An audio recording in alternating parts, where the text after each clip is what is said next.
Welcome into another edition of Mavs Latest. I am Josyah Howard, and the news I'm hearing today is exactly what I expected to hear. NBA insider Mark Stein, he revealed on the DLLS Mavs podcast that Cooper Flag, to no surprise, was extremely impressive. He went for about a full hour, wanted to go ahead and do the draft workout, and it was a huge organizational presence that you got to watch him, and it was impressive, as Mark Stein has said. That just is all what is he keeps hearing the word impressive. He's a modern NBA forward that every NBA team wants. He can do so many things. He can handle. He can shoot in the NBA.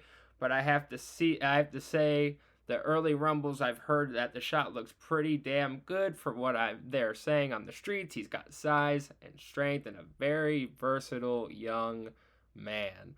So Mark Stein really echoing everything I've echoed about Cooper Flag so far. And I'm not surprised that he's impressed in these workouts. Of course, he's impressed in these workouts. He's the no doubt number one pick for a reason. I would have been shocked if they said he didn't impress them in these workouts. So, I've been watching the kid since he was in middle school when his highlights have circulated on social media all the way into high school. And now coming out of Duke, we know who he is. We know what his strengths are and what the things he needs to tweak. He's so strong and gifted at so many things. It's not even about he needs to work on weaknesses necessarily. It's just tweaking the things that he needs to adjust. I don't even think he has any strong weaknesses in his game necessarily. I actually think the one, if you want to call it a weakness, whatever, is that sometimes he lacks aggressiveness. And I think that's going to come in the NBA. And when his teammates start giving him that confidence, and when he starts seeing that I can be successful on the NBA floor, yeah, you're going to be able to now shift your mindset and be a little bit more aggressive and show, yeah, I'm a three-level scorer now. I'm 6'10". I'm going to rise above you. And hey, I might take you off the dribble and dunk all over you and create a highlight tonight. So again, Cooper Flag impresses in his workouts with the Dallas Mavericks. I'm not shocked. You shouldn't be shocked either. Really, it's just the countdown to the draft, and we all know the Mavericks are most likely drafting Cooper Flag with the number one overall pick, but who should they be focusing on outside of Cooper Flag? Because we've talked about it before. The Mavericks are interested in trading up into the first round. It's public knowledge at this point. If they do it, we'll see. But if they do that, I would expect, again, they're going to fill that playmaking guard need that they have with Kyrie Irving. Now you have to see if he's going to opt out or in. Or if he does opt in, then he's still injured, and you need somebody to play those minutes, whether it's a veteran or a rookie guard that I now am about to point out. One potential option in the draft that the Dallas Mavericks might look into is BYU's guard Igor Demon. Uh, he has pretty solid numbers in college: 10 points, 3 rebounds, 5 assists, 1 steal while shooting 41% from the field. It all really depends. BYU is a real team oriented system. So he might need to be unlocked in the NBA. There could be so much more to his game than just being that playmaking guard that is just that team player. He could develop into something. So BYU's been a pretty strong program over the years in terms of their performances in the national championship, and not in the national championship, but in the runs to the national championship. They haven't won any national championships or anything like that. But now they have the number one player in the entire college space coming in as a freshman. But back to Igor, it wouldn't really do anything for me necessarily. Again, I think if you're gonna move into up back into the first round, It needs to be a splash move. And I've brought up Walter Clayton Jr. in the past, but if you have to settle, not settle is strong. I don't think settle is the right word, but if you can't get somebody that's kind of proven on that level like a Walton Clayton Jr., I'm okay with Igor Demon, and you can see where he goes. You can see where you could build from and move forward from getting that pick again, because he's coming from a respected program, and you can see what you could do. You could see how he develops. You could see, again, I bring this up with Jason Kidd and that staff. They're great at developing young talent. So if you see something in the kid, bring him in. And I have trust that they could get him to where he needs to be.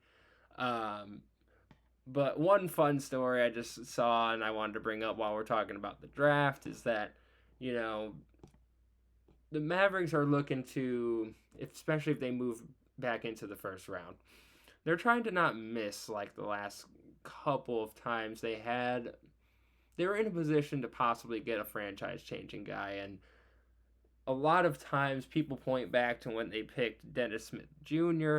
with the 9th overall pick back in 2017, when they had the opportunity to pick now all-star guard for the Cleveland Cavaliers, Donovan Mitchell, who was later picked at the number 13 pick. I think those hindsight things are really unfair a lot of the time, but, it's fun. Yeah, Donovan Mitchell eventually played with the Luka Doncic. I mean, and they might have not even gotten Luka Doncic because they would have maybe gotten a better pick or a worse pick. So, I don't know. It's fun to think about that sort of thing, and in a vacuum, if Donovan Mitchell played with Luka, how good would it have been? I don't think they probably would have been.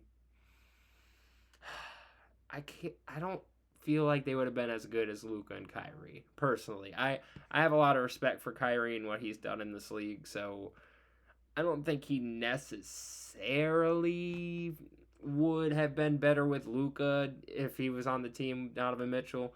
But it's fun to look back at that sort of thing and say, hey, we picked Dennis Smith Jr. and we could have had Donovan Mitchell.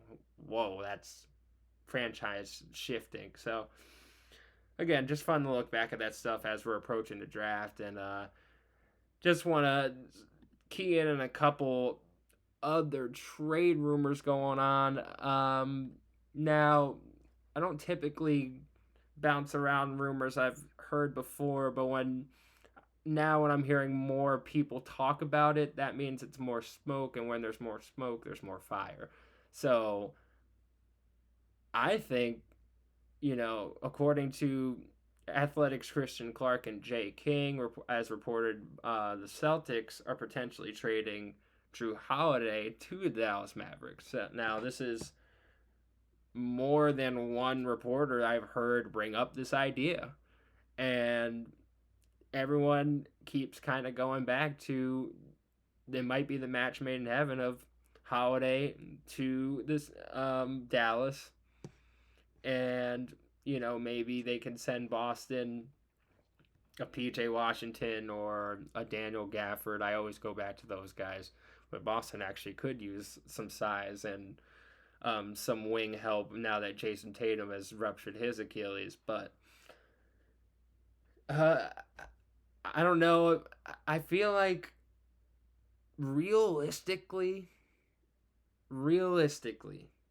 if you think about all the options the Mavericks could really approach, I actually think Drew Holiday is, if you ask me to predict, all right, who is the guy that's stepping in for Kyrie while he's hurt, or if Kyrie leaves, I think I'm starting to really come around to the fact that it might be Drew Holiday.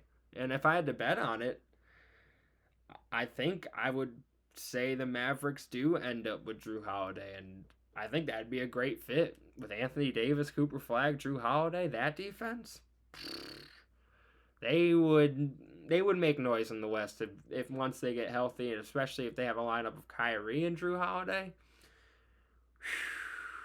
I like that a lot. I like that a lot. So I'm gonna keep monitoring this because Drew Holiday's a splash move, and I think he has a couple more years of playing pretty impactful basketball, especially late into the season. So this is a good move.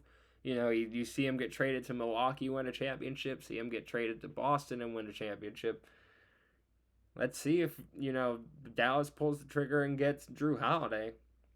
Anything's possible in the Western Conference.